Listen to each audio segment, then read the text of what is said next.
The photograph trembled in his small hands as 8-year-old Elijah Marshall stood before the judge. 7 foster homes in 8 years had taught him to stay quiet, to bury his memories deep. But he couldn't forget the heartbeat, the lullaby, or the face in the picture he'd guarded with his life. Judge Rebecca Williams was known for handling family court's most brutal cases without flinching. What no one knew was why, how a falsified death certificate and an empty nursery had turned a grieving mother into the law's most relentless guardian. For 15 years, she'd buried her pain beneath her robes. Until today. Until this silent boy with eyes that mirrored her own. Until 4 words shattered her world. "You're my mom." Now, a single mother's cry for justice is about to expose decades of elite corruption, tear open a nationwide conspiracy of stolen babies, and bring down a criminal empire that turned infant trafficking into a brutal art. Because behind every forged death certificate is a mother who never stopped searching, and behind every stolen child is a truth waiting to be found. Just before we get back to it, I'd love to know where you're watching from today, and if you're enjoying these stories, make sure you're subscribed because tomorrow's special episode is one you definitely don't want to miss. The morning sun filtered through the tall windows of Courtroom 307, casting long shadows across the polished wooden floors.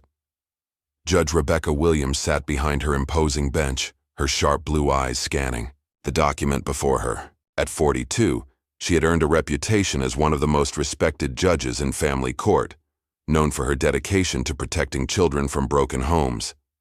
Her colleagues often remarked that she approached each case with an almost surgical precision, never letting emotions cloud her judgment. Today's case seemed routine at first glance, another foster placement gone wrong, but something about this one made Rebecca's chest tighten as she reviewed the file. The child's name was Elijah Marshall, 8 years old. His current foster parents, James and Patricia Turner, were filing to relinquish custody after just 4 months. Rebecca's fingers traced the edges of the manila folder, noting how thick it was for someone so young. The courtroom was quieter than usual this morning. Rebecca looked up from the papers, her gaze falling on the small figure seated in the front row. Elijah sat perfectly still, his shoulders hunched forward, eyes fixed on the floor. He wore a navy blue sweater that seemed a size too big, making him appear even smaller than he was. Unlike most children his age who fidgeted or looked around curiously, Elijah remained motionless, as if trying to make himself invisible. "Dear Honor," Patricia Turner's voice cut through the silence. "We've done everything we could, but Elijah is—" She paused, searching for words. Simply too difficult to handle. Rebecca's jaw tightened almost imperceptibly. After 15 years on the bench, she had heard every euphemism for giving up on a child. The familiar anger stirred in her stomach, but she kept her voice steady. "Please elaborate, Mrs. Turner." Patricia smoothed her designer skirt, her manicured nails catching the light. The diamond tennis bracelet on her wrist sparkled as she gestured. "He refuses to speak most days. He won't participate in family activities. When we try to include him, he just stares at us with those vacant eyes." James Turner nodded in agreement, his expensive suit rustling as he shifted in his chair. "We have other foster children who are thriving in our home. But Elijah," he shook his head, adjusting his gold cufflinks. "He's had several outbursts that deeply concerned us." "What kind of outbursts?" Rebecca pressed, noting how Elijah's shoulders tensed at the word. She watched as his small hands clutched something tighter, a piece of paper or photograph, she couldn't quite tell. "He screams in his sleep," Patricia replied, her tone clinical and detached.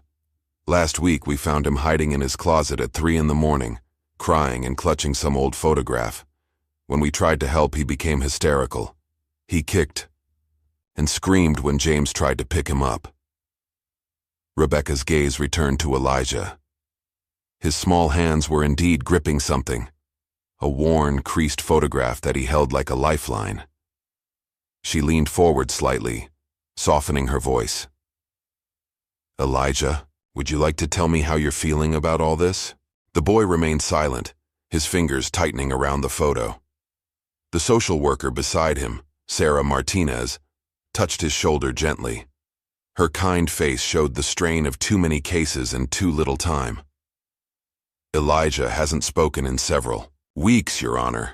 The trauma specialist believes it's a response to his experiences in previous placements. Previous placements.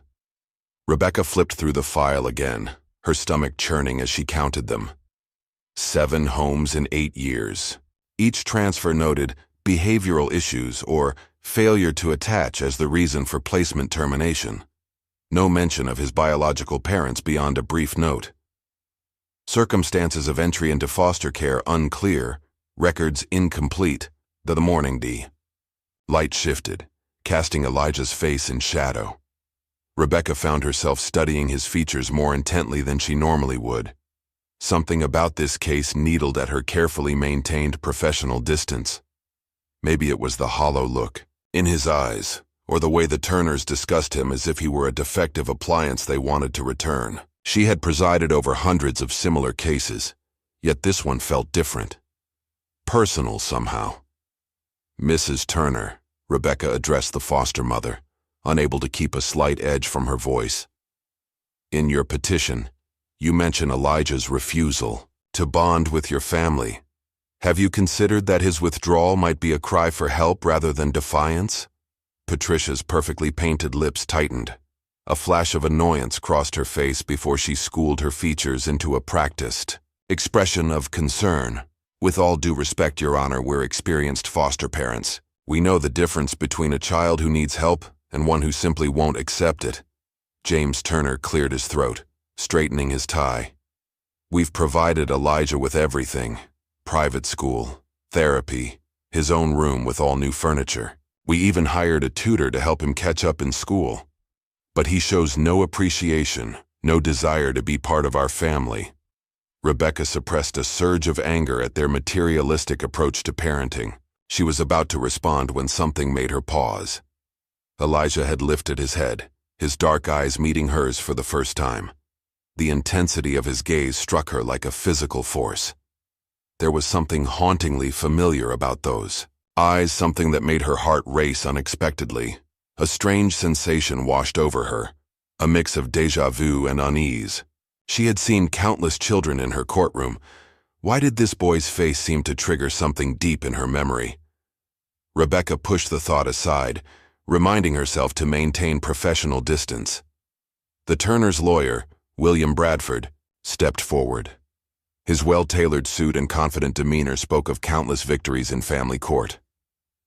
Your Honor, my clients have provided extensive documentation of Elijah's behavioral issues. The night terrors, the selective mutism, the emotional outbursts, all of these make him an unsuitable match for their household. Rebecca's fingers drummed lightly on her desk. Mr. Bradford, your clients agreed to provide a stable home for a child who has experienced significant trauma. The behaviors you're describing are typical responses to such experiences. Nevertheless, Bradford continued smoothly, the Turners have other foster children to consider. Elijah's presence is disrupting the harmony of their household. Surely, you can understand their position? Rebecca could feel a headache building behind her eyes. She glanced at Sarah Martinez. Ms. Martinez, what alternative placements are available for Elijah? The social worker shifted uncomfortably in her seat. Given his history, Your Honor, immediate placement might be difficult. He would likely need to return to the group home, temporarily while we search for a new foster family. Rebecca watched Elijah's hands begin to tremble at the mention of the group home. The photograph he clutched crinkled slightly, and she caught a glimpse of its edge, faded, well-worn, as if it had been handled countless times. A detail tugged at her mind, something about the quality of the paper, the particular shade of fading, but she couldn't quite grasp it. I see. Rebecca tried to focus on the legal aspects of the case, but her eyes kept returning to Elijah. There was something about his presence that tugged at her consciousness, like a word stuck on the tip of her tongue. She found herself studying his features, the curve of his cheek, the set of his jaw, with an intensity that surprised her. The morning wore on as Bradford presented additional documentation. School reports showing Elijah's declining grades. Notes from the Turners' family therapist describing his resistance to attachment. A letter from their pediatrician expressing concern about his emotional state. Through it all, Elijah sat motionless, the photograph his only anchor to the world. Around him, Rebecca noticed small details others might miss. The way his shoes were slightly scuffed, suggesting the Turners' generosity had limits. The uncertain way he glanced at Sarah Martinez whenever someone raised their voice, as if checking whether he was in trouble. The barely perceptible tremor in his hands when James Turner moved suddenly. "Your Honor?" Bradford's voice snapped her back to the present. "Given the circumstances, we request immediate approval of the placement termination." Rebecca straightened in her chair, forcing herself to focus on the legal matter at hand. "Before I make any decisions, I would like to speak with Elijah privately in my chambers." "Your Honor," Patricia Turner interjected, "he won't speak. We've told you." "Nevertheless," Rebecca cut her off firmly, "I would like to try." She began, gathering her papers, preparing to call a recess. That's when it happened. Elijah stood up suddenly, his movement so unexpected that Sarah Martinez grabbed his arm reflexively. The photograph fluttered to the floor, but Elijah didn't seem to notice. He was staring directly at Rebecca, his eyes wide and filled with an emotion she couldn't quite read. When he spoke, his voice was small but clear, carrying easily in the hushed courtroom. "You're my mom."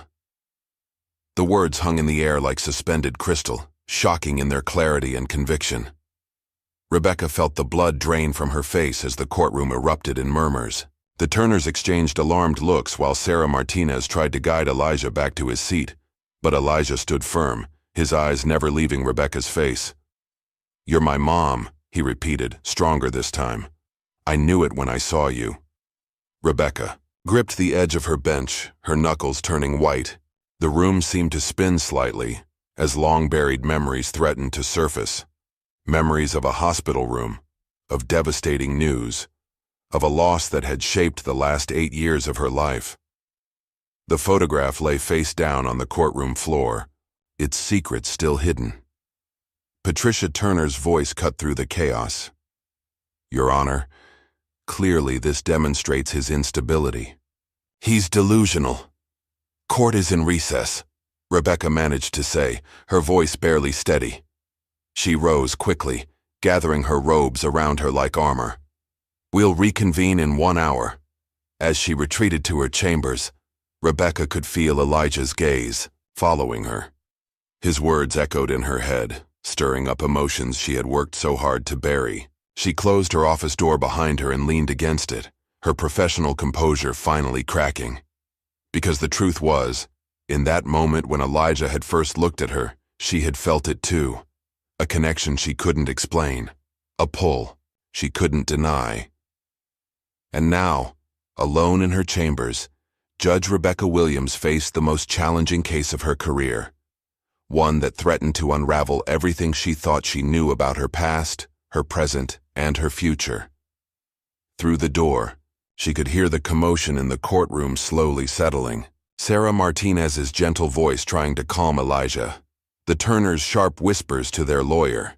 The shuffle of feet as the bailiff cleared the room.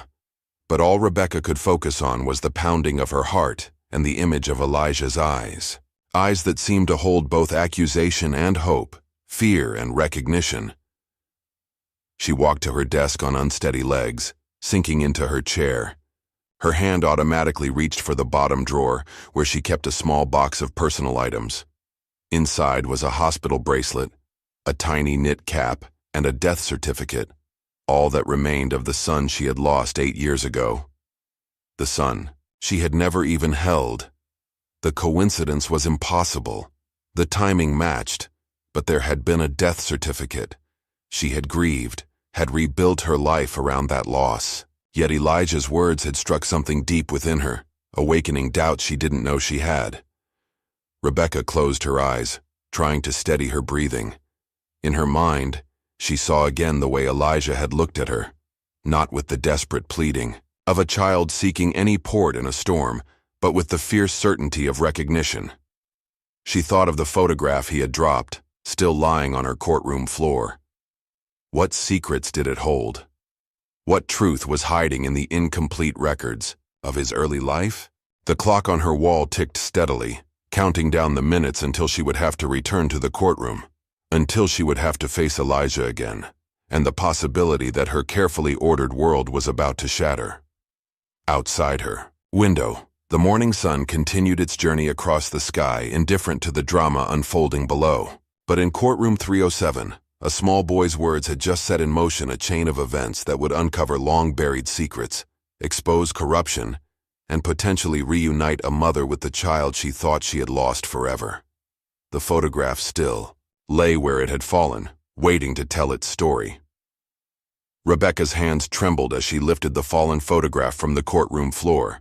The bailiff had cleared the room, leaving her alone with the physical evidence of Elijah's claim. She turned the photo over slowly, her breath catching in her throat. The image showed a younger version of herself, seated in a hospital garden. Her hand rested protectively over her pregnant belly, her face glowing with anticipation. She remembered that day with painful clarity. It was the last photo taken before everything went wrong. "Your Honor?" Sarah Martinez's voice came from the doorway. "Are you all right?" Rebecca quickly composed herself, though her fingers still gripped the photograph. "Come in, Ms. Martinez. Where is Elijah?" "In the children's waiting room with a court assistant." Sarah closed the door behind her. "Judge Williams, I've never seen him speak like that before. In all his placements, he's never claimed to recognize anyone as family." Rebecca sank into her chair, placing the photograph on her desk. "Tell me everything you know about his background." Sarah opened her thick case file. "Elijah entered the system as an infant. The records from that time are incomplete. There's no birth certificate on file, just documentation from the foster agency that first placed him." "Which agency?" Rebecca's voice was sharp. "New Beginnings Family Services." Sarah flipped through more papers. "They closed down 5 years ago after some financial irregularities." Rebecca's mind flashed back 8 years, to the prestigious private hospital where she had given birth. The same hospital that had told her their son was stillborn, that had rushed her into signing papers while she was still groggy from medication. "Ms. Martinez, I need to tell you something."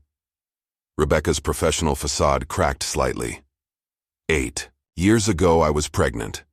It was a difficult pregnancy, and near the end there were complications. They performed an emergency C-section, and afterward, she paused, the memory still raw. They told me my son hadn't survived. I never even got to see him. Sarah's eyes widened as she made the connection. "The timing matches," she said softly. "Yes," Rebecca stood pacing behind her desk. "But there was a death certificate. I saw it, signed it. How could—" She stopped, remembering something. The nurse. There was a nurse who kept insisting I shouldn't see the body, that it would be too traumatic. The clock on the wall ticked loudly in the silence that followed. Rebecca's mind raced through possibilities she had never allowed herself to consider. "I need you to do something for me," she said finally. "Find out everything you can about New Beginnings Family Services. And I mean everything. Their leadership, their connections, their funding sources." "Of course." Sarah hesitated. "What about Elijah? The Turners won't take him back. And the group home?" "No." Rebecca's voice was firm. "He's not going back. To the group home. Find him an emergency placement for tonight. Tomorrow morning I'm hiring a private investigator." After Sarah left, Rebecca sank back into her chair, memories flooding back unbidden. She saw herself 8 years younger, walking into Riverside Memorial Hospital with her husband James, both of them so full of hope. James had died 2 years later in a car accident, never knowing the possibility that their son might be alive. The pregnancy had been difficult from the start. Severe morning sickness had left her hospitalized twice, but she had persevered, decorating the nursery, choosing the name Benjamin after her grandfather. Then, at 36 weeks, the complications began. Rebecca closed her eyes, remembering the rush of medical staff, the urgent voices, the sharp fear. She had woken hours later to a nurse with sympathetic eyes telling her the baby hadn't survived. Everything after that was a blur of grief and medication. The sound of her office phone ringing startled her back to the present. It was her clerk, reminding her of afternoon appointments. "Cancel everything," Rebecca ordered. "Family emergency." She spent the next hour making calls, starting with Marcus Chen, the best private investigator she knew. "I need hospital records from Riverside Memorial, 8 years ago. Focus on the maternity ward, especially cases labeled as stillbirths. And I need everything you can find on New Beginnings Family Services." Next, she called her old friend, Laura Thompson, now chief of pediatrics at City General. "Laura, I need a favor. A DNA test, rush basis, completely confidential." "Becca," Laura's voice was concerned. "What's going on?" "I can't explain yet. But I think..." Rebecca's voice caught. "I think my son might be alive." The afternoon passed in a blur of activity. Rebecca arranged for Sarah Martinez to bring Elijah to a private meeting room, away from the formal atmosphere of the courtroom. When he entered, his eyes found her immediately, that same look of recognition making her heart race. "Hello, Elijah." She kept her voice gentle. "Would you like to sit down?" He moved carefully to a chair, still clutching what she now realized was another photograph. "May I see what you're holding?" Slowly, Elijah extended his hand. This photo was older, more worn. It showed Rebecca leaving the hospital, her face drawn with grief. On the back was written, "Your real mom. Don't forget." "Where did you get this?" Rebecca asked softly. "Miss Jenny gave it to me." His voice was barely a whisper. "At my third foster home. She said she used to work at the hospital where I was born. She said they lied to you." Rebecca's hand shook as she placed both photographs, side by side. "Elijah, I need to ask you something very important. Do you remember Miss Jenny's last name?" He shook his head. "She left after giving me the picture. The other foster parents said she got fired." A knock at the door interrupted them. Sarah Martinez entered with a court-appointed child psychologist, Dr. Michael Watson. "Judge Williams, we need to discuss Elijah's temporary placement." Rebecca looked at the boy who might be her son, seeing the fear creep back into his eyes at the word placement. Making a decision that would probably raise eyebrows, she said, "He'll stay with me tonight." "Your Honor," Dr. Watson began, "given the circumstances..." "I'm not speaking as a judge right now." Rebecca's voice held no room for argument. "I'm speaking as someone who needs answers. Ms. Martinez can stay with us to maintain proper protocol, as..." The afternoon turned to evening. Rebecca's home saw more activity than it had in years. Sarah helped Elijah settle into the guest room, while Rebecca spoke with Marcus Chen in her study. "The hospital's records from that period are surprisingly disorganized," Marcus reported.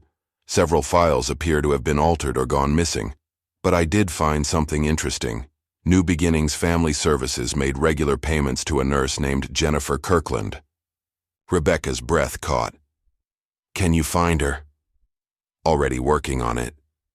She left the state 5 years ago, around the same time New Beginnings shut down. But people leave trails." After Marcus left, Rebecca found herself standing in the doorway of the guest room watching Elijah sleep. His face was peaceful for the first time since she'd seen him, one hand still clutching the photograph under his pillow. Sarah spoke softly behind her. "I've never seen him relax like this. Usually his first night in a new place is difficult." Rebecca turned to the social worker. "I need you to be honest with me. Am I crazy for thinking this is possible?" Sarah considered her words carefully. "In my 15 years of social work, I've seen a lot of corruption in the system. Private adoption agencies working with hospitals, falsified documents, desperate prospective parents willing to pay anything. It's not as rare as people think." Later that night, after Sarah had settled into the other guest room, Rebecca sat alone in her study. She opened the bottom drawer of her desk, pulling out the small box of baby mementos she had never been able to throw away. The tiny hat never worn, the hospital bracelet that had briefly circled her wrist, and the death certificate that now felt like a lie. Her phone buzzed with a text from Marcus. Found something. Hospital security footage from that night was supposedly erased, but I have a contact who might be able to recover it. Call you tomorrow. Rebecca leaned back in her chair, emotions warring inside her. Hope battled with fear, possibility with practicality. If Elijah really was her son, what then? How had this happened? Who was responsible? A small sound made her look up. Elijah stood in the doorway in borrowed pajamas, tears on his face. "I had a bad dream," he whispered. Without hesitation, Rebecca opened her arms. He came to her slowly, at first, then all at once, burying his face in her shoulder. As she held him, something deep inside her clicked into place, a recognition that went beyond logic or evidence. "It's okay," she murmured, stroking his hair. "You're safe now." They stayed like that for a long time, neither speaking. Rebecca found herself humming an old lullaby, one her mother had sung to her. To her surprise, Elijah hummed along. "How do you know this song?" she asked softly.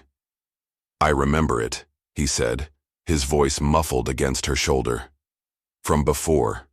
When you used to sing to me," Rebecca's heart stuttered. "Before? When I was in your tummy. The nice nurse, Miss Jenny, she told me you used to sing it all the time." He pulled back slightly, looking at her with those familiar eyes. "She said they took me away from you, but that someday I'd find you again." Tears slid down Rebecca's cheeks as she held him closer. Outside, the city had grown quiet, but inside her mind, pieces were falling into place. Tomorrow would bring investigations, DNA tests, and difficult questions. But tonight, in this moment, Rebecca knew with a certainty that defied explanation, that she was holding her son. "Tell me about Miss Jenny," she said gently. "Tell me everything you remember." As Elijah began to speak, his voice growing stronger with each word, Rebecca reached for a notepad. Every detail could be important in unraveling what had happened 8 years ago. But more than that, she wanted to know everything about the years she had lost with her son. The night deepened around them as mother and son began the long process of finding their way back to each other. In her study, surrounded by law books and family photos, Rebecca Williams felt the walls she had built around her heart begin to crumble. Tomorrow would bring its own challenges. The Turners would fight to save their reputation. The hospital would deny everything. Old records would need to be unsealed, witnesses found, truth extracted from years of lies. But for now, Rebecca held her son, listening to his breathing even out as he fell asleep in her arms, and knew that everything in her life had led to this moment. The 2 photographs lay side by side on her desk, one showing what was lost, the other hinting at what might be found. Between them lay the truth of a story that was only beginning to unfold, a story of loss, corruption, and the unbreakable bond between mother and child. As the first light of dawn began to creep through her study windows, Rebecca made a silent vow. She would uncover the truth, no matter the cost. She would hold accountable everyone who had played a part in stealing her son. And most importantly, she would make sure Elijah never felt unloved or unwanted ever again. The journey ahead would be difficult, but as she looked down at the sleeping child in her arms, Rebecca knew it would be worth every step. Because sometimes, in the midst of life's greatest injustices, miracles could still happen. And sometimes, those miracles came in the form of a small boy with familiar eyes, carrying a worn photograph and 8 years of lost memories. Morning light filtered through unfamiliar curtains as Elijah woke in Rebecca's guest room. For a moment, panic gripped him. Another new place, another strange bed. Then he heard humming from somewhere in the house, that familiar lullaby, and his racing heart steadied. He wasn't alone anymore. Rebecca stood in her kitchen, preparing breakfast with hands that wouldn't quite stop shaking. The DNA test results wouldn't come back for days, but in her heart she already knew the truth. The way Elijah hummed that lullaby, the precise way he scrunched his nose when concentrating, just like her father used to do. She had missed 8 years of these small discoveries. Sarah Martinez arrived early carrying a thick file. "I spent all night going through Elijah's records," she said, accepting a cup of coffee. "There's something you need to see." They spread the documents across Rebecca's dining room table, while Elijah ate breakfast in the kitchen. The earliest records were sparse, just a form stating he had been surrendered to New Beginnings Family Services by an unnamed mother. No birth certificate, no medical history. His first placement was with the Hendersons, Sarah explained, pulling out a weathered report. They kept him for 14 months before returning him to the agency. Said he cried too much, wouldn't sleep. Through the night, Rebecca's jaw tightened. He was an infant. That's normal behavior. The Hendersons were what we call serial fosters. They took in babies, collected the support payments, then returned them when it got difficult. Sarah's voice held barely contained anger. Elijah was 13 months old when they gave him back. The next placement was with a couple named Michael and Karen Davis. They kept him for 8 months before a neighbor reported suspicious bruises. The investigation was inconclusive, but Elijah was removed for his safety. Rebecca read through the police report, her hands clenching into fists. They claimed he fell down the stairs. He was barely walking. "The system failed him," Sarah said softly. Over and over again. A small sound made them both turn. Elijah stood in the doorway, his empty breakfast plate clutched in his hands. His eyes were fixed on the scattered papers, recognition and fear warring on his face. "Those are my bad family papers," he whispered. Rebecca quickly gathered the documents, but Elijah shook his head. "I remember them, the mean ones who locked me in the dark." "Come here, sweetheart." Rebecca opened her arms, and after a moment's hesitation, Elijah came to her. "You don't have to talk about it if you don't want to." But something had broken open in Elijah. The words came slowly at first, then in a rush. "The Davis house had a big basement. When I cried, they put me down there. Said the monsters would get me if I made noise." Rebecca held him tighter, meeting Sarah's horrified gaze over his head. This was the most Elijah had spoken in months, but the content broke their hearts. After them was Miss Jenny's house. Elijah continued. "She was nice. She read me stories and never yelled, but then she went away." Sarah consulted her files. Jennifer Kirkland was his foster parent for just under 6 months. She was terminated from the program abruptly, no reason given. "Because she told me about you," Elijah said to Rebecca. "She showed me your picture and said they took me away from you. The next day, different people came and took me to a new house." Rebecca stroked his hair, fighting back tears. "Can you tell us about the other houses?" Elijah's body tensed, but he kept talking. "The Wilsons had lots of kids. They made us fight for food. If you didn't eat fast enough, you didn't eat." The Wilsons' files showed they had fostered 17 children over 3 years before losing their license due to unsafe living conditions. But by then, the damage was done. Then came the Roberts. Elijah's voice got very small. "Mr. Roberts liked to play games." Rebecca felt sick as she read between the lines of the Roberts file. Thomas Roberts was currently serving time for crimes against minors, but not before traumatizing countless foster children. "The nice lady at the office said I had to be brave and tell the truth," Elijah whispered. "So I did. But then everyone was mad at me." "You did exactly the right thing," Rebecca assured him, her voice fierce with protection. "You were very brave." Sarah pulled out more recent files. After the Roberts incident, Elijah spent 6 months in a group home before being placed with the Martins. They had a dog, Elijah offered, but they said I scared it by screaming in my sleep, so they sent me away too. The Turners were his 7th placement in 8 years. Each move, Each rejection had left its mark on his young soul. Rebecca thought about Patricia Turner's complaints, his silence, his withdrawal, his failure to bond. How dare they blame him for protecting himself the only way he knew how? A knock at the door made Elijah jump. Sarah went to answer it while Rebecca continued holding him. She returned with Marcus Chen, who carried a laptop and several folders. "I found Jennifer Kirkland," Marcus announced without preamble.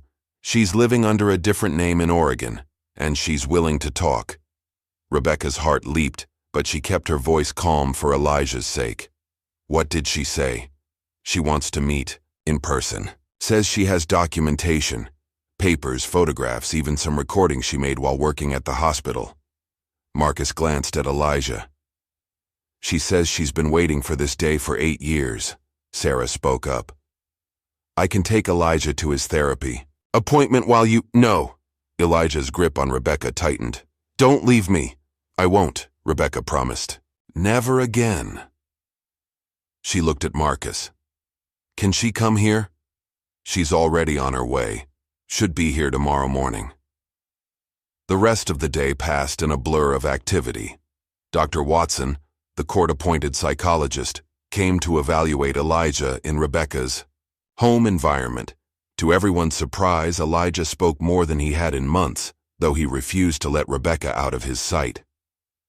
"He's displaying clear attachment behaviors," Dr. Watson noted, "the kind we rarely see in children with his history of trauma. There's something remarkable about his connection to you, Judge Williams."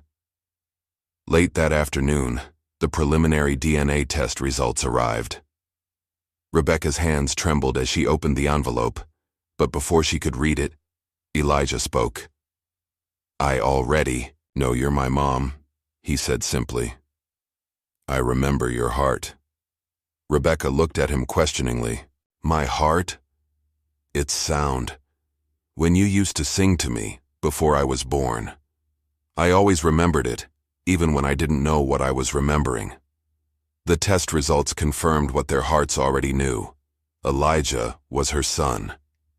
Rebecca sat down hard, the paper fluttering from her fingers. Sarah caught it, reading quickly.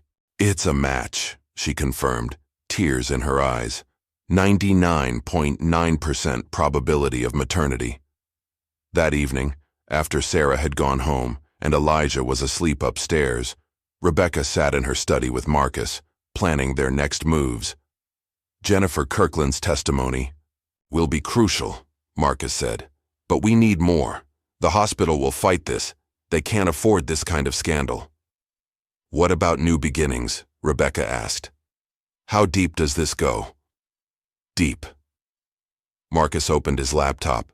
"I've found financial records showing payments from the agency to hospital administrators, nurses, even a few doctors. This wasn't just about Elijah. They were running a systematic operation." Rebecca thought of all the other mothers who might have been told their babies died, all the other children fed into a corrupt system. Her judicial mind began cataloging charges: fraud, kidnapping, conspiracy. "We'll need protection," she said finally. "Once this breaks, a lot of powerful people will try to bury it. Already arranged. I have friends in the FBI who are very interested in this case." A small sound from the doorway made them both turn. Elijah stood there in his pajamas, tears on his face. "I had another bad dream." Rebecca opened her arms and he ran to her. Over his head she mouthed later to Marcus, who nodded and quietly packed up his files. After Marcus left, Rebecca sat with Elijah in the big armchair in her study. "Want to tell me about your dream?" "They were trying to take me away again." His voice was muffled against her shoulder. "The mean people." "That's never going to happen," Rebecca promised. "I'm your mom, and I'm also a judge. That means I have special powers to keep you safe." Elijah lifted his head, considering this. "Like a superhero?" Rebecca smiled, her heart warming at this glimpse of the child beneath the trauma. "Something like that. And you know what else? You have powers too." "I do?" "Yes. You were brave enough to keep looking for me, even when everyone told you to forget. You kept that picture safe all these years. You never gave up hope." She hugged him closer. Those are very special powers. They sat together in the quiet study, the moon casting shadows through the windows. Rebecca hummed their lullaby softly, feeling Elijah relax against her. Tomorrow, she said gently, someone is coming to visit us. Someone who knew you when you were very little. Miss Jenny. Elijah's eyes widened. Really? Really. She's going to help us make sure no one can ever take you away again. But for now, you need to sleep. Will you stay with me? The fear crept back into his voice. Just until I fall asleep? Rebecca carried him back to his room, tucking him into bed. She sat beside him, stroking his hair and humming their lullaby until his breathing evened out in sleep.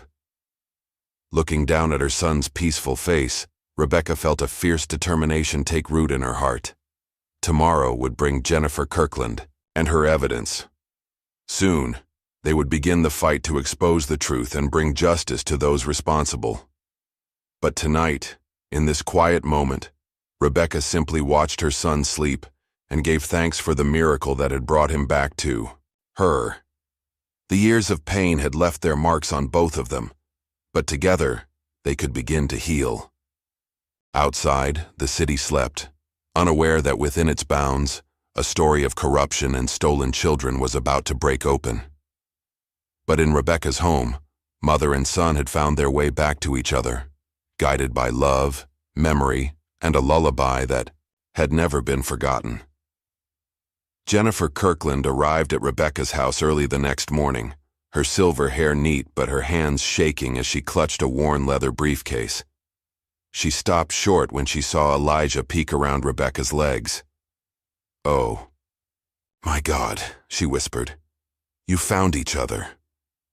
Elijah's eyes widened with recognition. Miss Jenny. His voice was small but clear. Jenny knelt down, tears spilling onto her cheeks. Look how big you've gotten, sweet boy. I knew you'd find your mama someday. Rebecca ushered them into the living room where Marcus Chen and Sarah Martinez were waiting. Jenny sat on the couch, Elijah choosing to stay close to Rebecca but watching his former foster mother intently. I've been waiting for this day for 8 years, Jenny began, opening her briefcase. Gathering evidence, making copies, keeping everything safe. I knew eventually someone would start asking questions. She pulled out a thick folder. It started small. I was a labor and delivery nurse at Riverside Memorial. We'd occasionally get requests to tell mothers their babies hadn't survived, even though they had. The parents were usually young, poor, or in difficult situations. The hospital said we were helping place unwanted babies with loving families. Rebecca's hand found Elijah's shoulder, steadying them both. But I wanted my baby. I had a nursery ready. Jenny nodded sadly. That's when I realized something darker was happening. They weren't just handling unwanted babies, they were stealing wanted ones. The right kind of babies, ones they could place with wealthy families willing to pay anything for a private adoption. Marcus leaned forward. How many cases are we talking about? At least 30 that I documented between 2015 and 2018. Jenny pulled out a USB drive. I kept records of everything, dates, names, payments. I even managed to secretly record some conversations with the administrators involved. Sarah took rapid notes while Marcus connected the drive to his laptop. Rebecca listened with growing horror as Jenny detailed the operation. Dr. Thomas Wells was the mastermind, Jenny explained. He worked with New Beginnings to identify potential clients, wealthy couples willing to pay 6 figures for a baby. Then they'd watch for matching opportunities. Mothers with the right racial background, health history, and social situation. How did they choose? Rebecca's voice was tight. They looked for mothers who were professional, educated, healthy, but also vulnerable in some way. Single women, women whose partners had died or left, women without strong family support systems, women they could isolate and manipulate. Like me, Rebecca thought, remembering how alone she'd been after James's death early in her pregnancy. Jenny continued, when a suitable baby was born, they'd create a crisis, claim the baby was in distress, rush the mother into emergency surgery. While she was under anesthesia, they'd take the baby. Later, they'd say it was stillborn. But there are protocols, Sarah interjected. Death certificates require... They had people throughout the system, Jenny cut in. Medical examiners who would sign off without seeing bodies, administrators who would backdate paperwork. New Beginnings handled the other end, creating new birth certificates, placing the babies with paying clients, making sure all the documentation looked legitimate. Marcus whistled softly, reviewing files on his laptop. The money trail is incredible. Payments ranging from $200,000 to $500,000 per baby. Elijah, who had been listening quietly, suddenly spoke. Is that why they took me? Because someone paid money? Rebecca pulled him into her lap, her heart breaking at the confusion in his voice. Jenny leaned forward, addressing him directly. No, sweet boy. They took you because bad people wanted to make money. But you were always loved. Your mama wanted you so much. Then why did I keep getting sent away? His question hit them all like a physical blow. Jenny's face darkened. Because the people who bought babies weren't always good parents. When things got difficult, they'd give up. New Beginnings would place the children with foster families, collecting monthly payments for each placement. A secondary revenue stream, Marcus noted grimly. They profited twice from each child. Rebecca thought of the Turners, with their designer clothes and diamond bracelets. Were my son's first parents part of this scheme? Jenny nodded. The Richardsons. They paid $350,000 for him. But when he developed colic, they decided they'd made a mistake. Returned him like defective merchandise. Rebecca's arms tightened around Elijah. That's when he entered the foster system? Yes. I was working part-time as a foster parent, trying to protect as many children as I could. When Elijah came into my care, Jenny's voice broke. I recognized him immediately. I'd been there the day he was born, seen them take him away. I knew I had to tell him the truth, give him that photograph of you. And they found out, Rebecca guessed. Someone must have overheard me telling him about his real mother. The next day, they terminated my foster care license and blacklisted me from working in any hospital in the state. Marcus looked up from his laptop. They tried to discredit you. I'm finding complaints filed against you, allegations of mental instability. Jenny smiled grimly. They couldn't risk me talking, but they didn't know I'd been gathering evidence for years. Every baby they stole, every false death certificate, every illegal payment. I documented all of it. Sarah, who had been reviewing the files, gasped softly. There are other judges on this list, people who helped push through adoptions without proper scrutiny. The corruption goes deep, Jenny confirmed. That's why I had to wait for the right moment, the right person to bring this to. Rebecca stood, moving to her desk where she kept her legal pad. Years of judicial experience kicked in as she began cataloging charges. Kidnapping, fraud, conspiracy, human trafficking, falsifying medical records, perjury. Don't forget RICO, Marcus added. This was an organized criminal enterprise operating across state lines. Elijah watched them all with wide eyes. Are the bad people going to jail? Yes, sweetheart, Rebecca assured him. They're going to jail for a very long time. Jenny reached into her briefcase one last time. There's something else you should see. She pulled out an old envelope yellowed with age. I took these the day Elijah was born, before they could take him away. Rebecca opened the envelope with trembling hands. Inside were photographs, tiny Elijah, red-faced and squalling, moments after birth. You took these? I knew someday his real mother would want to see them. Jenny wiped away tears. He was perfect, Rebecca. 8 pounds, 3 ounces, strong. Lungs, healthy appetite. Everything they told you about complications was a lie. Rebecca stared at the photos, tracing her finger over her son's newborn face. Elijah pressed close, looking at himself as a baby. Was I crying? He asked. You were letting the whole world know you had arrived, Jenny smiled. Just like your mama. Strong and determined. Marcus cleared his throat. We need to move carefully from here. Once we start filing charges, they'll try to destroy evidence. Silence witnesses. I have copies of everything in 3 separate secure locations, Jenny assured him. And I'm not the only one who kept records. There are other nurses, other workers who knew what was happening but were afraid to speak up. Once this breaks, they'll come forward. Sarah stood, gathering her files. I'll start reviewing all of New Beginning's past adoptions and foster placements. There could be dozens more stolen children out there. I'll contact my FBI connections, Marcus added. We'll need federal involvement to track down all the players and freeze their assets. Rebecca nodded, her judicial mind already planning strategy, even as she held her son close. We'll need to coordinate with other jurisdictions, set up a task force. These cases will be complex. Multiple charges, multiple defendants, years of evidence to process. What about me? Elijah's small voice brought them all back to the immediate present. Do I have to go back to the Turners? Never, Rebecca said, firmly. You're staying right here with me where you belong. Jenny reached out, squeezing Elijah's hand. You did it, sweet boy. You found your way home. The rest of the day passed in a whirlwind of activity.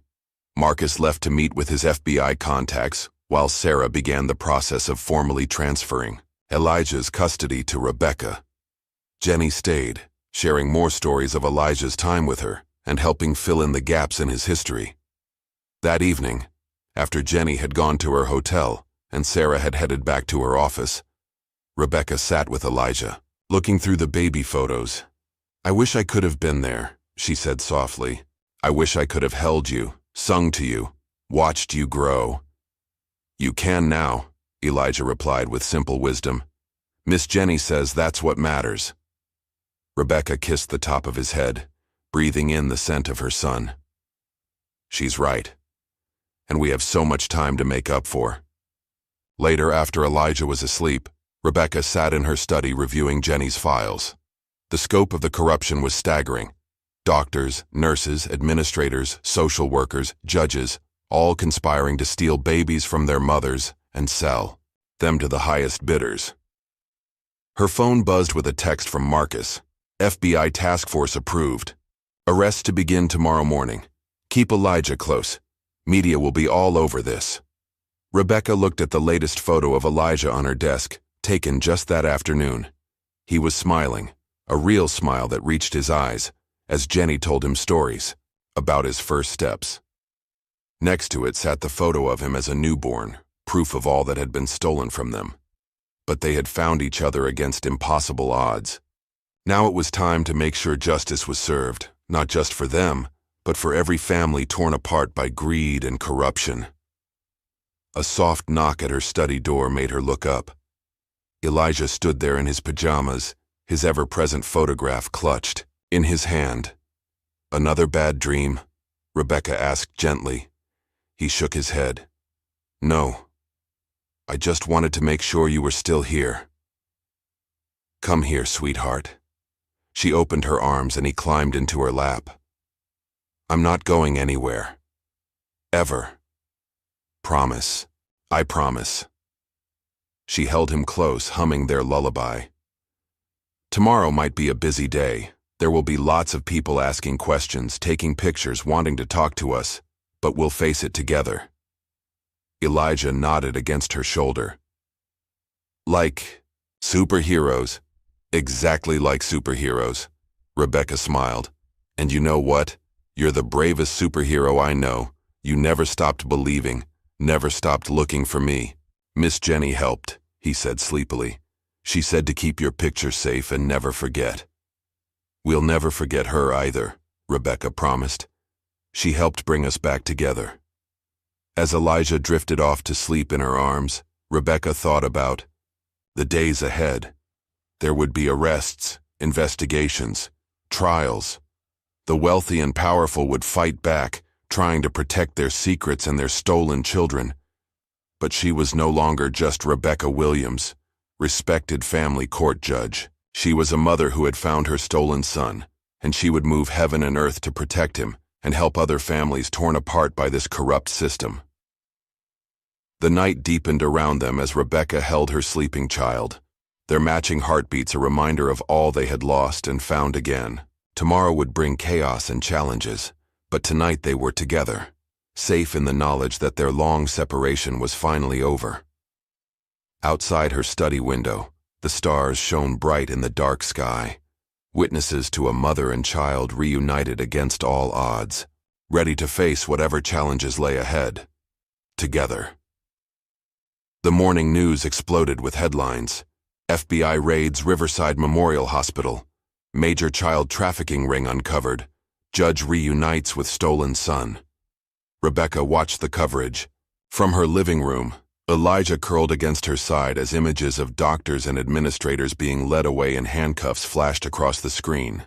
"That's Dr. Wells," Elijah whispered, pointing at a gray-haired man shielding his face from cameras. "He was mean to Miss Jenny." Marcus Chen sat in the armchair across from them, coordinating with FBI agents via phone. "They've arrested 15 people so far, including 5 doctors and 3 hospital administrators. Dr. Wells is singing like a canary, trying to cut a deal."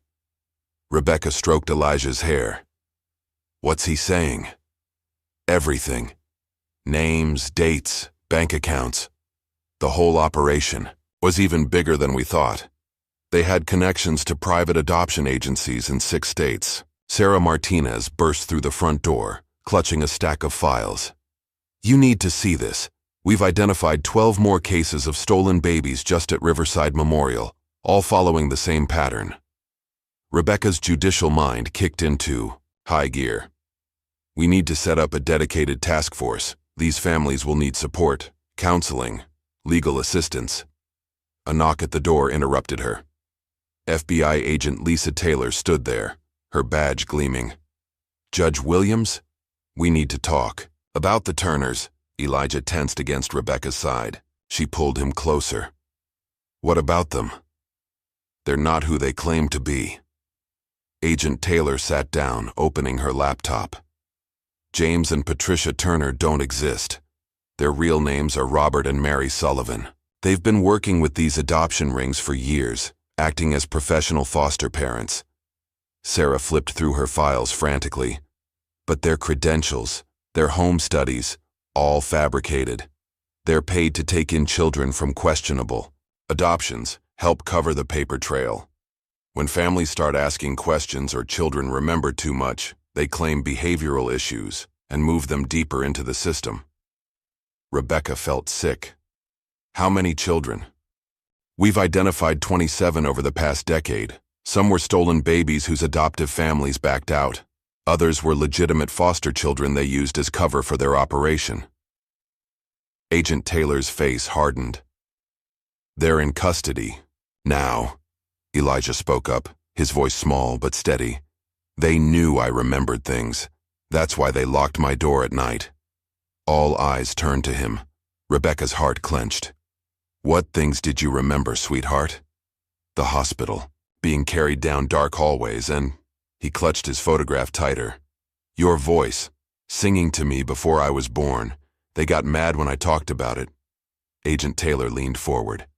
"Elijah, would you be willing to tell us more about the Turners? Anything you remember could help other children." Rebecca felt him trembling. "You don't have to do it now," she assured him, "and I'll be right here with you when you're ready." Marcus's phone buzzed. "The FBI just arrested Judge Harris," he announced. "He was signing off on suspicious adoptions, fast-tracking paperwork for new beginnings." "Frank Harris?" Rebecca's head snapped up. "He's been on the family court bench for 20 years, and making millions on the side." Marcus showed them his screen. Offshore accounts, property in the Caymans, wire transfers from shell companies. Sarah stood suddenly. "I need to review every case he's handled. How many children did he help traffic? How many families did he tear apart?" The day continued in a whirlwind of revelations. More arrests were made, more victims identified. Rebecca's phone rang constantly with calls from other judges, court administrators, and reporters. She ignored them all, focusing on Elijah. By afternoon, he felt ready to talk. Agent Taylor recorded his statement while Rebecca held his hand. He described the Turner's house, the locked doors, the hidden cameras, the strict rules about what children could and couldn't say. They had a special room in the basement, he explained, for kids who talked about their real families. You had to stay there until you learned to be quiet. Rebecca fought back tears as Elijah described the cold concrete floor, the darkness, the sound of other children crying. Agent Taylor's professional demeanor cracked slightly as she took notes. "You're very brave," she told him when he finished. "You're helping us save other children." After she left, Rebecca held Elijah close. "I'm so sorry you went through that alone, but you'll never have to be afraid again." "I know." He touched her cheek where tears had fallen. "Don't cry, Mommy.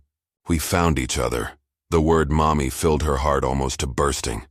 It was the first time he'd called her that instead of Judge Williams, or just you. Marcus returned from a meeting with federal prosecutors.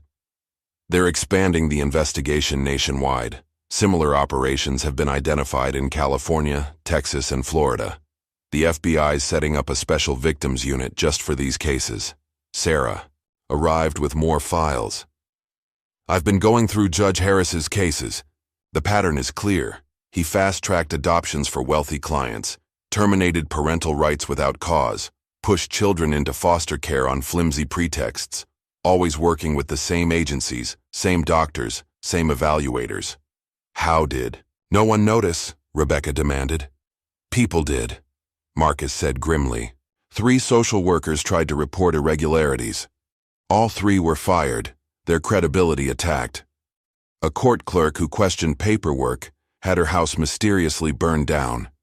They protected their operation through intimidation. Rebecca's phone buzzed with a text from Jenny. More nurses coming forward. 28 cases now identified at Riverside alone. Meeting with FBI tomorrow. The news coverage continued all day. Reporters camped outside Rebecca's house hoping for comments. She kept the curtains drawn, creating a safe cocoon for Elijah as his world transformed again. That evening, Agent Taylor returned with another agent. "We need to move you both to a safe house," she announced. "We've received credible threats. Too many powerful people are being implicated." Rebecca started to protest, but Marcus cut in. "She's right. This goes beyond corrupt doctors and judges. There are wealthy families who paid hundreds of thousands to buy babies, politicians who took bribes to look the other way, corporate executives who helped launder the money. They're all at risk of exposure." Sarah helped them pack quickly while FBI agents swept the house for surveillance devices. They found 3. The Turners, Agent Taylor explained. They bugged all their kids' belongings before placement, standard procedure for them. Rebecca held Elijah's hand as they were escorted to an unmarked car. "How long?"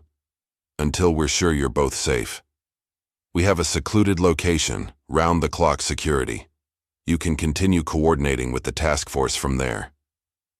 As they drove through darkened streets, Elijah clutched his photograph and the baby pictures Jenny had given them. "Will Miss Jenny be safe?" "She's already in protective custody," Agent Taylor assured him, along with other witnesses who've come forward. The safe house was a comfortable lakeside cabin, isolated but well-equipped. Armed agents patrolled the perimeter while Rebecca and Elijah settled in. "Think of it as a vacation," she told him, trying to keep things light for his sake. "Just you and me, hiding out like superheroes in their secret base." He managed a small smile. "Can we still help the other kids?" "Of course. That's what superheroes do." She pulled him close. "And you know what makes you the bravest superhero? You spoke up. You told the truth. Because of you, other children will find their real families too." Later that night, unable to sleep, Rebecca sat on the cabin's porch while Elijah finally rested inside. Marcus had sent her more case files to review. Dozens of stories just like theirs. Mothers told their babies were dead. Children fed into a corrupt system. Lives shattered by greed. Her phone lit up with a secure message from Sarah. "Judge Harris talking. Says operation goes back 30 years. Thousands of cases nationwide, international connections too.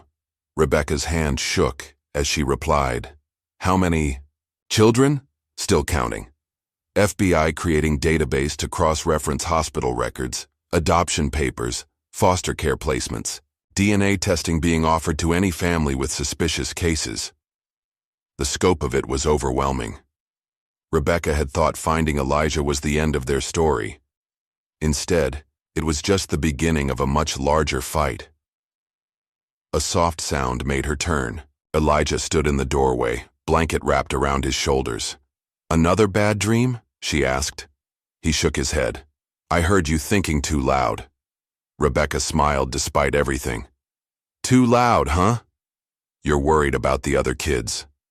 He came to sit beside her. The ones like me.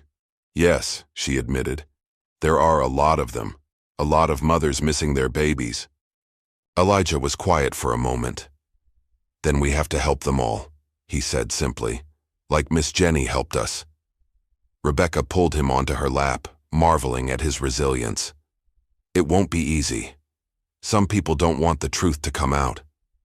That's why we're superheroes, he reminded her. Superheroes don't give up.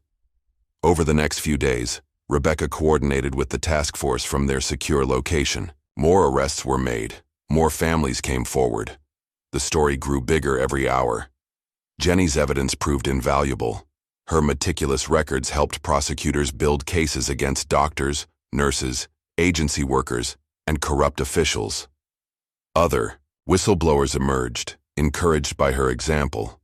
The Turners, now revealed as the Sullivans, began cooperating with authorities in exchange for leniency. They provided details about other fake foster parents, safe houses where stolen children were hidden, offshore accounts where millions in trafficking profits were stored. Sarah worked tirelessly to review cases, identify victims, and coordinate support services for traumatized families. The FBI's Special Victims Unit set up a hotline for tips and created a database to match missing children with suspicious adoptions. Through it all, Elijah remained Rebecca's anchor. His strength amazed her. The way he spoke to investigators, helped identify other children from the Turners' home, offered comfort to newly discovered victims. You're getting better at being a mom, he told her one evening as they sat on the cabin's porch watching the sunset. Rebecca hugged him close. You're getting better at being a kid, she replied. I saw you playing with Agent Taylor's daughter today. Actually playing, not just sitting quietly.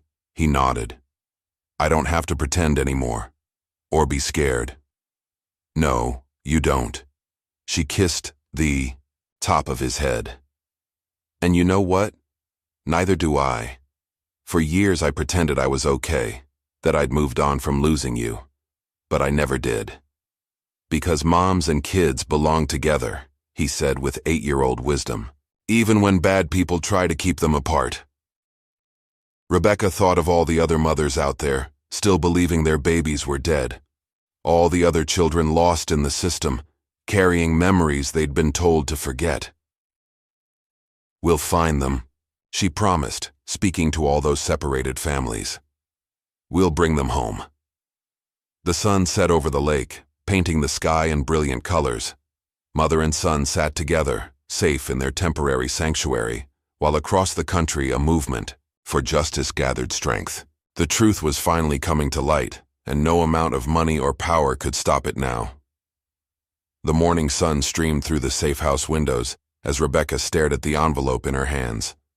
Though the preliminary DNA test had already confirmed what her heart knew, this was the official comprehensive report, the one that would stand up in court and cement her legal claim to Elijah. Do you want me to open it? Sarah Martinez asked gently. She had driven 3 hours to deliver the results personally, refusing to trust them to any messenger. Rebecca shook her head, breaking the seal with trembling fingers.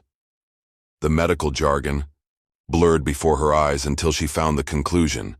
99.9999% probability of maternal relationship confirmed. It's real, she whispered. It's really real. Of course it's real. Elijah's voice came from the doorway. He stood there in his pajamas, hair tousled from sleep. We already knew that, Mommy. The simple confidence in his voice made Rebecca's heart swell. She opened her arms and he came to her, fitting perfectly against her side as she showed him the paper. See? Science agrees with your heart. Agent Taylor arrived shortly after, carrying fresh case files. Dr. Wells gave us everything, she announced. Names, dates, bank records, 30 years of trafficking operations. But there's something specific you need to see. She pulled out a hospital security photo dated the night of Elijah's birth. A nurse carrying a newborn down an empty corridor.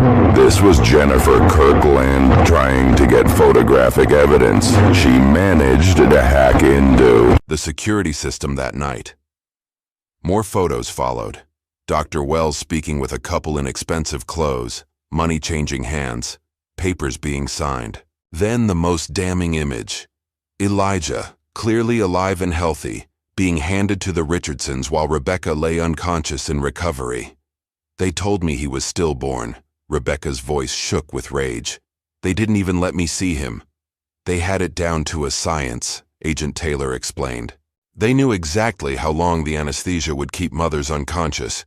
By the time you woke up, Elijah was already gone. Sarah reviewed her notes. The Richardsons paid $350,000 that night. The money was split between Dr. Wells, the hospital, administrator, and New Beginnings Family Services. What happened to the Richardsons? Rebecca asked. Arrested this morning in Connecticut. Agent Taylor's satisfaction was evident. They've been living under assumed names, but facial recognition. Caught them trying to board a flight to Switzerland. Elijah studied the photos carefully. I remember her, he said suddenly, pointing to Mrs. Richardson. She used to cry a lot and say I wasn't the baby she paid for. Rebecca pulled him closer, fighting back tears of fury. You were perfect. They were the ones who were wrong. Marcus Chen arrived next, bringing news from the expanding investigation. We've identified a pattern in the hospital records. They specifically targeted mothers who matched certain criteria. Educated, healthy, good genetic backgrounds. Then they'd look for wealthy couples wanting babies with similar characteristics. Designer babies, Sarah said bitterly. They were treating children like luxury goods. The price varied based on the mother's background, Marcus continued. They charged more for babies from mothers with advanced degrees, high IQs, or special talents. Rebecca, they charged extra for Elijah because you were a judge. Rebecca felt sick. How many other judges were involved? We've identified 7 so far, all working with New Beginnings and similar agencies. They'd help fast-track adoptions, terminate parental rights, keep investigations from going too deep. Agent Taylor pulled up more files on her laptop. Judge Harris gave us names of other corrupt officials, prosecutors who buried evidence, police who looked the other way, politicians who blocked oversight legislation. The web keeps growing. Elijah listened to it all, his face serious. Is that why no one helped us before? Because the bad people were everywhere? Some people tried to help, Rebecca reminded him. Like Miss Jenny. But yes, the bad people had a lot of power. Until now. Jenny herself arrived that afternoon, escorted by FBI agents from her own safe location. Her face lit up when she saw Elijah. There's my brave boy. I hear you've been helping the investigators. Elijah ran to hug her. I told them about the basement at the Turner's house, and about the other kids. Thanks to Elijah's testimony, we've identified 6 more children who went through the Turner's home, Agent Taylor said. 3 have already been matched with their birth families through DNA testing. Jenny sat down, pulling more documents from her ever-present briefcase. I've been working with the FBI's forensic accountants. We've traced payments through offshore accounts, shell companies, hidden assets. The money trail goes back decades. Marcus whistled at the numbers. Billions of dollars. Private islands, luxury properties, political donations. All paid for with stolen children. Rebecca's judicial mind was already cataloging charges, building cases. We'll need special prosecutors, dedicated court resources. These cases will take years to untangle. The FBI is setting up a permanent task force, Agent Taylor confirmed. We're calling it Operation Lost Children. Dedicated agents, forensic accountants, victim support services, everything needed to pursue these cases long-term. Sarah's phone buzzed with updates from her office. More families coming forward every day. The DNA database is getting hits constantly. We've already matched 15 mothers with children they were told had died. What happens to the bad parents? Elijah asked. The ones who bought babies? It was a complex question that had been debating among prosecutors. Agent Taylor answered carefully. Each case will be different. Some knew they were buying stolen babies. They'll face criminal charges. Others might have believed they were doing legal adoptions. We'll have to investigate each situation. The important thing, Rebecca added, is making sure children are safe and helping families heal. Jenny pulled out one last piece of evidence, a recorded conversation between Dr. Wells and the hospital administrator the night Elijah was born. Their casual discussion of pricing and logistics, their jokes about grieving mothers, made Rebecca's blood boil. I kept this recording for 8 years, Jenny said, waiting for the right moment, the right person to bring it to. When I saw Elijah recognize you in that courtroom, I knew it was time. The day wore on as more evidence was reviewed, more connections uncovered. Rebecca watched Elijah with Jenny, noting how he smiled more freely now, how the haunted look in his eyes was fading. She thought of all the other children still carrying that look, still separated from their real families. That evening, after the others had gone, Rebecca sat with Elijah on the safe house porch. The lake reflected the sunset in brilliant colors, creating a peaceful backdrop to their conversation. The DNA test says what we already knew, she told him. That I'm your mother, legally and forever. He nodded, unsurprised. I knew from your heart, remember? And your song. Our song, she corrected, humming a few bars of their lullaby. But the test means no one can ever take you away again. You're officially, legally mine. What about the other kids? He asked. Will they get tests too? Yes, the FBI is helping all the families get DNA testing. And thanks to you and Miss Jenny, they know what to look for now. All those fake papers and missing files, they can't hide the truth anymore. Elijah was quiet for a moment, thinking. Some kids might be scared, he said finally. Like I was. At first, scared to remember, scared to tell. Rebecca marveled at his insight. That's why your story is so important. You're showing them it's safe to remember, safe to speak up. You're helping them be brave. Like a superhero. His smile was sleepy but real. Exactly like a superhero. She pulled him closer as the sun sank below the horizon. Want to know a secret? You made me brave too. I was so scared to hope, to believe you could really be my son. But your courage gave me courage. He yawned, snuggling against her. That's what families do, right? Help each other be brave. Right. Rebecca felt tears prick her eyes at his simple wisdom. And now we get to help other families find their courage too. As Elijah drifted off to sleep in her arms, Rebecca thought about the days ahead. There would be trials, testimony, difficult questions to answer. The wealthy and powerful would fight back, trying to protect their secrets and their stolen children.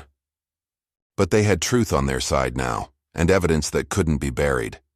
Jenny's careful documentation, the FBI's investigation, DNA science that could reunite families across decades. It was all coming together to expose decades of corruption and heal countless broken hearts. Her phone buzzed softly with a message from Agent Taylor. 3 more matches confirmed tonight. Mothers in Boston, Seattle, and Miami. Their children were taken the same way as Elijah. DNA confirms all 3. Reunions being arranged. Rebecca smiled through her tears, imagining other mothers getting the news she had received. The miraculous truth that their babies hadn't died, that hope and healing were possible. She thought of all the children like Elijah, carrying memories they'd been told to forget finally being validated and believed. The night deepened around them as she held her sleeping son, their matching heartbeats a reminder of all they had lost and found again. Tomorrow would bring more revelations, more families discovered, more truth unveiled. But tonight they were together, safe in the knowledge that their long separation was finally over. And somewhere in the growing darkness, other mothers lay awake, wondering about babies they'd been told were dead, children they'd never held. Soon they would know the truth. Soon they would hold their children again, thanks to a brave little boy who refused to forget, and a mother who never stopped loving him. The stars emerged one by one, witnesses to a story of loss and redemption that was bigger than any one family. In safe houses across the country, other children slept safely tonight, protected while justice slowly turned its wheels. Other mothers kept vigil, holding on to hope that had seemed impossible just days ago. Rebecca looked down at Elijah's peaceful face, seeing in it all the possibility of healing and redemption. They had found each other against impossible odds, exposed a criminal enterprise that had seemed untouchable, and given hope to countless other families torn apart by greed and corruption. The truth couldn't be hidden anymore. Justice was coming, slow but certain as the dawn, and in its wake would come healing, reunion, and the rebuilding of families shattered by decades of lies. The lake waters lapped softly at the shore, a gentle lullaby for mother and child finally reunited. Their story had opened the door for others, shining light into dark places where truth had been buried. Now, like the stars emerging in the night sky, other families would find their way back to each other, guided by love that never died, and hope that never faded. Tomorrow would bring new challenges, new battles to fight, but tonight, in this peaceful moment, Rebecca held her son and gave thanks for miracles that proved stronger than corruption, and love that found its way home. 2 months had passed since the first arrests. Rebecca stood in her newly renovated home office, watching Elijah in the backyard through the window. He was playing with another child, a girl named Sophie, who had also been trafficked through New Beginnings. The two had formed an instant bond during family support group meetings. "They're good for each other," Sophie's mother Catherine said softly from the doorway. "They understand things other children don't." Rebecca nodded, noting how freely Elijah laughed now, how his movements had lost their cautious hesitation. "He's teaching me too," she admitted, "about healing, about starting over." The past months had been intense.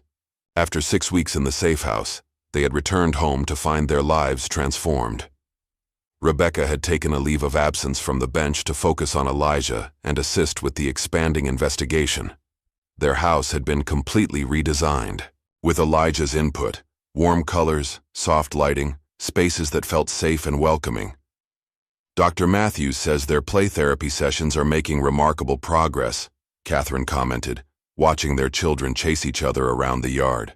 "Sophie's nightmares are less frequent now." "Elijah too," Rebecca said, "though he still likes to check that I'm real sometimes, especially at night."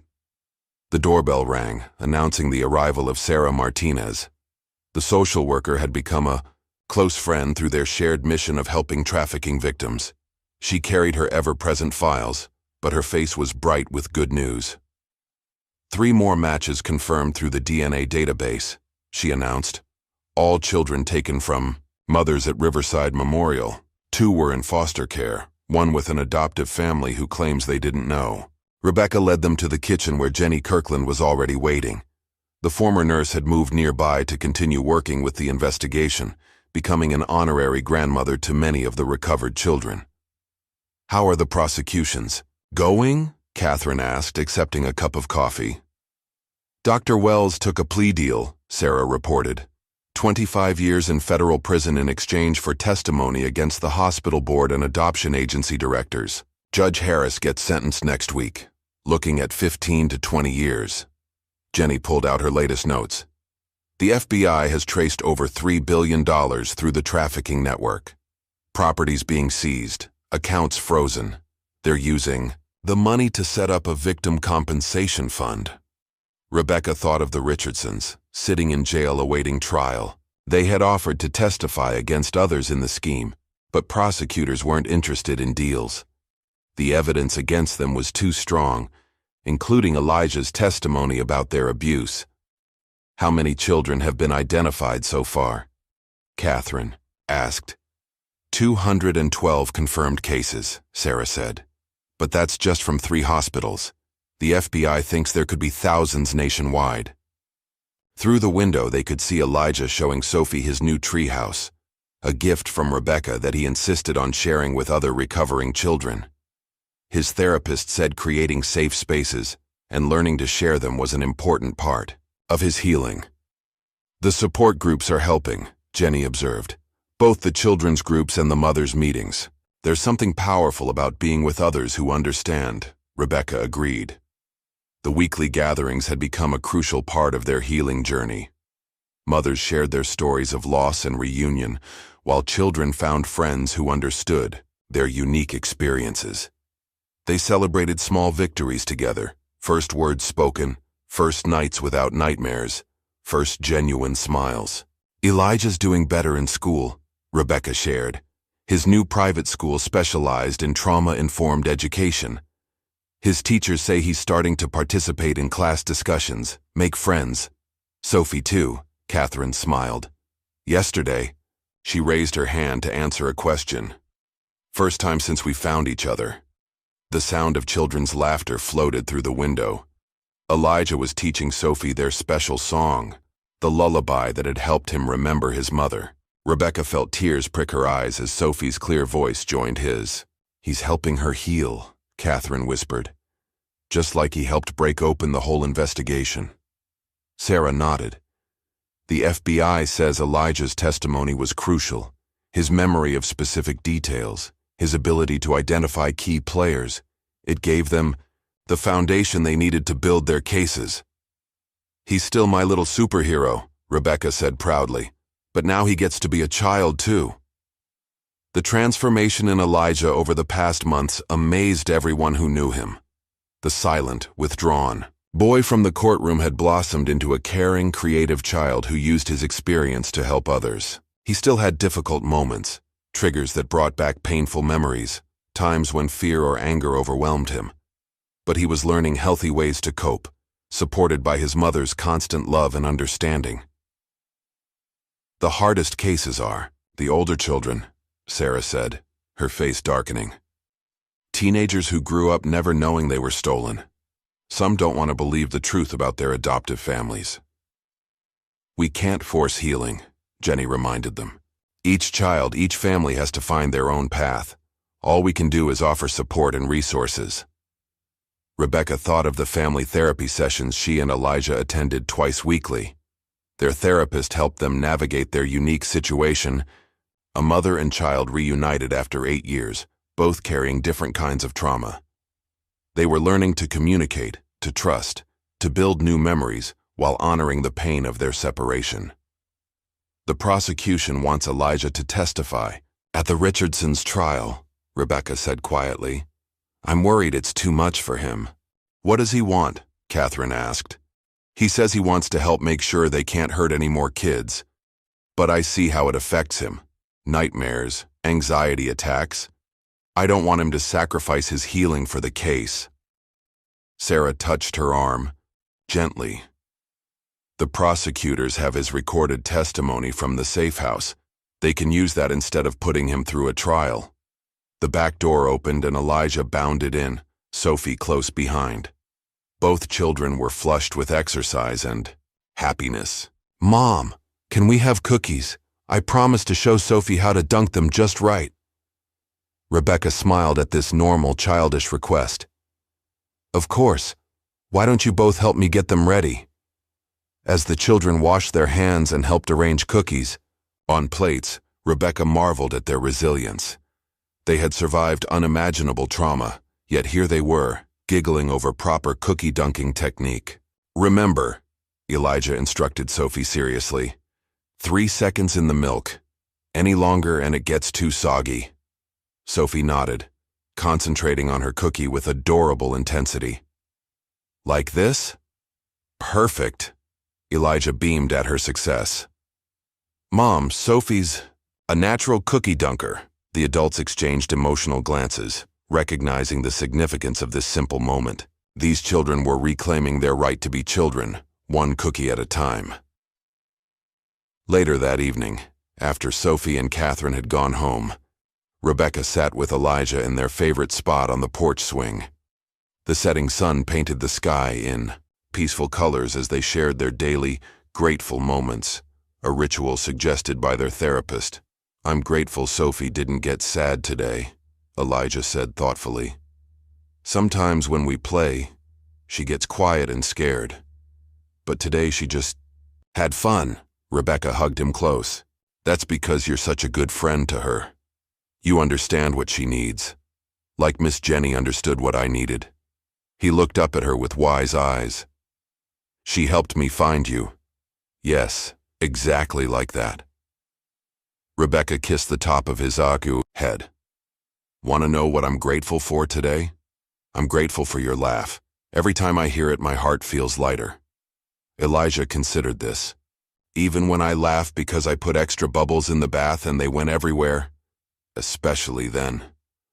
Rebecca tickled him gently, drawing out another of those precious laughs. "Bubbles can be cleaned up. Your happiness is what matters." They sat quietly for a while, watching the stars emerge. Rebecca thought about how far they'd come since that day in the courtroom. Elijah was healing, growing, learning to trust. She was learning too, how to be both strong and vulnerable, how to help him feel secure while respecting his independence. "Mom?" Elijah's voice was sleepy. "Do you think the other kids will find their moms too?" "Many of them already have," she reminded him. "Thanks to brave people like you and Miss Jenny who told the truth. The FBI is working very hard to find all the families." "Good." He yawned. "Because moms and kids belong together, even if bad people try to keep them apart."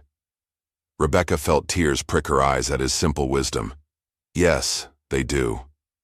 And no one will ever separate us again." That night, after Elijah was asleep, Rebecca sat in her office reviewing case files. The investigation had grown beyond anyone's initial expectations. More hospitals were being investigated, more corrupt officials exposed, more families reunited. Her phone buzzed with a text from Agent Taylor. "Major breakthrough in California case. Similar operation identified at 3 hospitals. Raids scheduled for tomorrow. Thought you'd want to know." Rebecca smiled grimly. The truth couldn't be hidden anymore. All across the country, justice was slowly but surely being served. Thanks to Elijah's courage and Jenny's evidence, a decades-long criminal enterprise was crumbling. She walked to Elijah's room, watching him sleep peacefully. His favorite stuffed lion, a gift from Sophie, was tucked under his arm. On his bedside table sat the worn photograph that had helped him find his way home. Tomorrow would bring more revelations, more families reunited, more healing and hope. But tonight, in this quiet moment, Rebecca simply gave thanks for the miracle of having her son back and for all the other miracles his bravery had set in motion. Outside, a gentle breeze carried the scent of blooming flowers through the window. Spring was coming, bringing new beginnings for families torn apart by greed and corruption. One by one, they would find their way back to each other, guided by love that never died and truth that couldn't be buried. Rebecca adjusted Elijah's blanket, humming their special lullaby. He smiled in his sleep, secure in the knowledge that he was home, he was loved, and he would never be alone again. The night deepened around them as justice continued its slow but steady march. In homes across the country, other mothers watched their recovered children sleep. Other families began their healing journeys, and at the heart of it all was a little boy who refused to forget and a mother who never stopped loving him. Their story had opened the door for others, shining light into dark places where truth had been hidden. Now, like stars emerging in the night sky, other families would find their way back to each other, guided by hope that never faded and love that conquered all barriers. 1 year had passed since that fateful day in Courtroom 307. Rebecca stood at the podium in a packed conference hall, addressing the first National Convention of Families Reunited, the organization she had helped establish to support victims of child trafficking and advocate for systemic change. When my son stood up in that courtroom and said, "You're my mom," he did more than just find his way home, she began, her voice steady and strong. He started a movement that has exposed decades of corruption and reunited hundreds of families. Elijah sat in the front row between Jenny Kirkland and Sophie, now his closest friend. At 9 years old, he carried himself with quiet confidence. His earlier trauma transformed into determination to help others heal. Today, we celebrate not just reunions, but justice, Rebecca continued. Over 300 perpetrators have been convicted. 42 corrupt officials are serving prison terms. 8 hospitals have been held accountable. But most importantly, 573 children have found their way back to their real families. The audience, filled with reunited families, advocates, and law enforcement officials, burst into applause. Rebecca saw tears on many faces, knowing each person there carried their own story of loss and redemption. The FBI's Operation Lost Children has become a permanent task force, she announced. Their DNA database continues to make matches every week. The Victim Compensation Fund has distributed over $500 million to help families rebuild their lives, but our work isn't done. In the year since the investigation began, the true scope of the trafficking operation had become clear. Multiple networks across the country had stolen thousands of babies over 3 decades, selling them to wealthy families and hiding the evidence through corrupt officials and falsified documents. Dr. Wells will spend the next 25 years in federal prison, Rebecca noted. Judge Harris received 20 years. The Richardsons and 19 other couples who knowingly purchased stolen children are serving sentences ranging from 10 to 15 years. But prison terms alone cannot heal the trauma these criminals caused. She gestured to the conference hall's side screens, where photos showed support group meetings, therapy sessions, and family reunions. Real healing happens in moments like these. When children learn to trust again. When mothers and fathers rebuild bonds that were brutally severed. When families help each other overcome the pain of separation. The convention featured workshops on trauma recovery, legal advocacy, and family reunification. Mental health professionals shared strategies for helping children process their experiences. Law enforcement officials discussed preventing future trafficking operations. But the most powerful sessions were the simple sharing circles where families told their stories. My son taught me that love leaves traces even trauma cannot erase, Rebecca continued. He remembered my heartbeat, my lullaby, the sound of my voice. Other children have reported similar memories, connections that survived years of separation and lies. She looked at Elijah, who smiled encouragingly. He had become an inspiration to other recovered children, showing them it was possible to heal and thrive. His friendship with Sophie had evolved into a kind of informal peer support network, with both children helping newcomers adjust to reunification. The truth about what happened to our families was buried under decades of corruption, Rebecca said. But truth has a way of rising to the surface. One child's courage, one nurse's dedication to justice, one mother's refusal to stop hoping. These small acts of bravery combined to expose crimes that seemed untouchable. Jenny wiped away tears as Rebecca acknowledged her role in breaking the case. The former nurse had become the heart of their support community, offering wisdom and comfort to traumatized families. Her meticulous evidence had helped convict dozens of perpetrators. Today I'm announcing the launch of our new advocacy initiative, Rebecca revealed. The Never Again Project will work to strengthen oversight of adoption agencies, increase criminal penalties for child trafficking, and establish nationwide protocols to prevent baby theft in hospitals.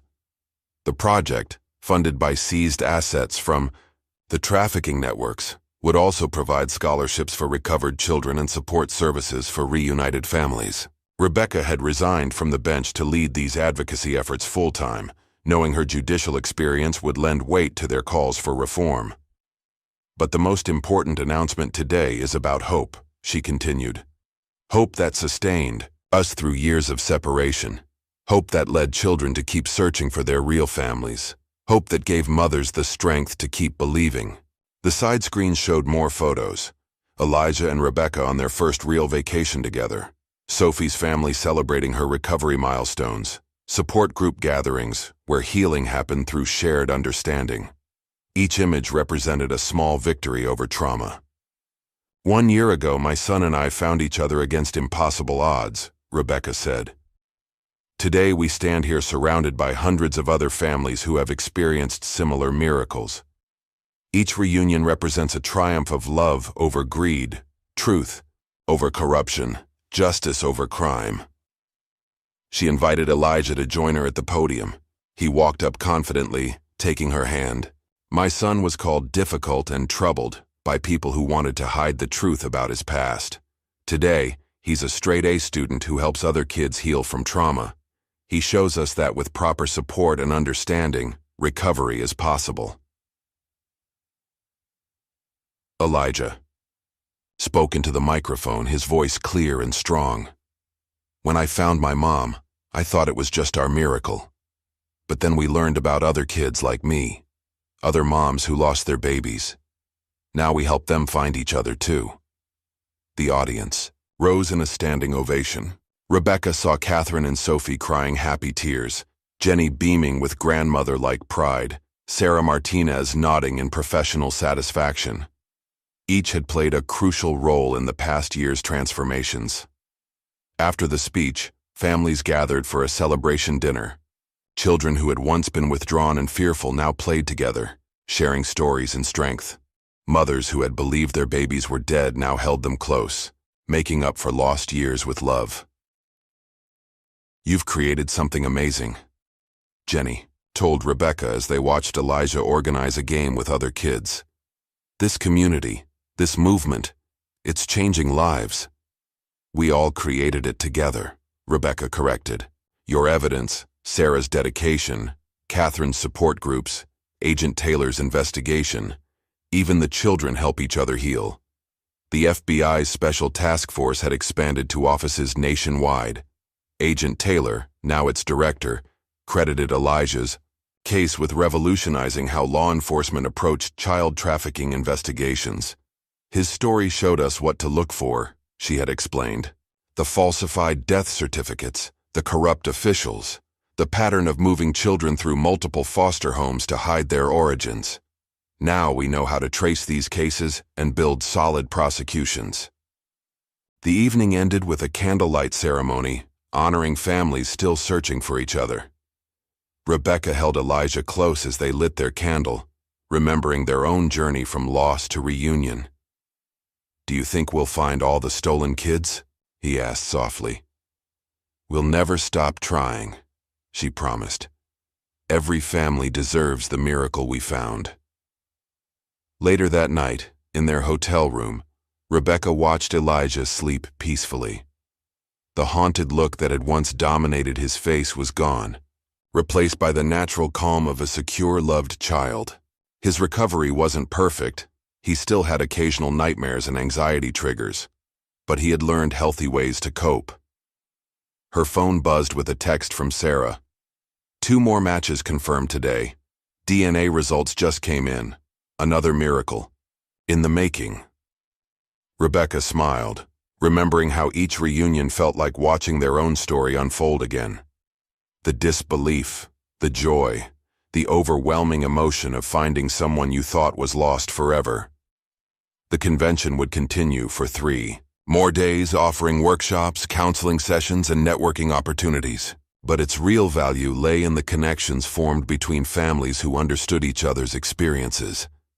She thought about how far they'd come in 1 year. Elijah had gone from a silent, traumatized child to a confident boy who helped others heal. She had transformed from a grieving mother to an advocate leading a national movement for change.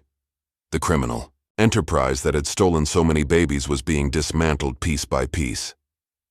Dr. Wells's testimony had led to investigations of similar operations in other states.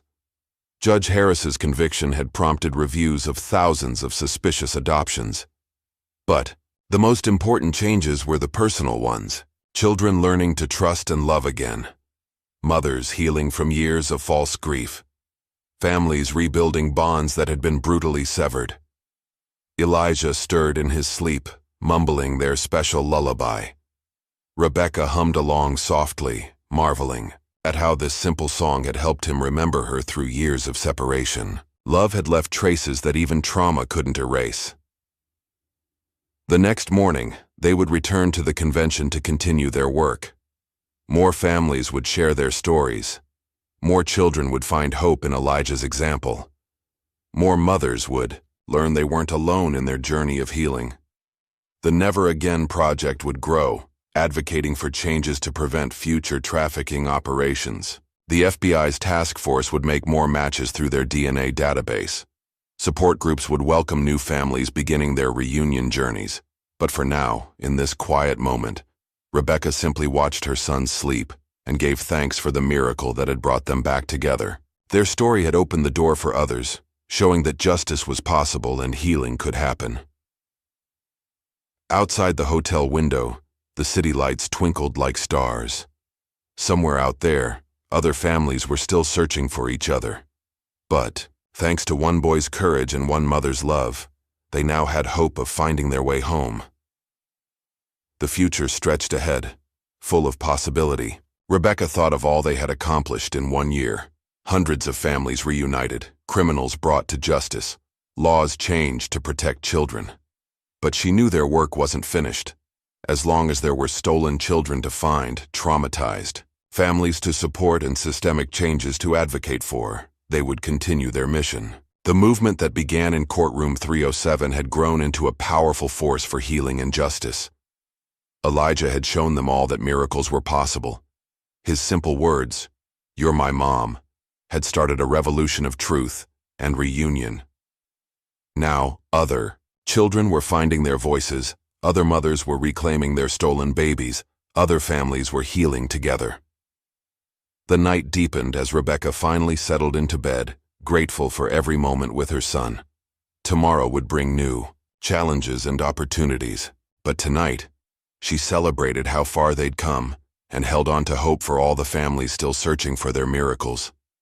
If this story moved you, hit that like button and subscribe to hear more tales of justice, courage, and love that refuses to be silenced. Share it with someone who needs to believe in miracles. Because maybe, just maybe, the next story we tell will help another lost child find their way home. See you in the next video, where more extraordinary true stories await.